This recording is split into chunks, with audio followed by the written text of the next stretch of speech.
தமிழக முதல்வர் ஸ்டாலினின் 72வது பிறந்தநாள் விழாவை திமுகவினர் வெகு சிறப்பாக கொண்டாடி வருகின்றனர்.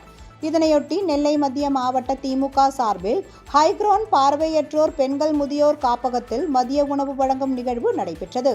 நிகழ்ச்சிக்கு மேயர் ராமகிருஷ்ணன் என்ற கிட்டு தலைமை தாங்கினார். துணை மேயர் KR ராஜு முன்னிலை வகித்தார்.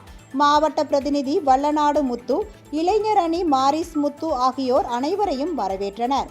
பாளையங்கோட்டை சட்டமன்ற உறுப்பினரும் நெல்லை மத்திய மாவட்ட பொறுப்பாளருமான அப்துல் ஹபாப் சிறப்பு விருந்தினராக கலந்து கொண்டு மதிய உணவு வழங்கி தொடங்கி வைத்தார்.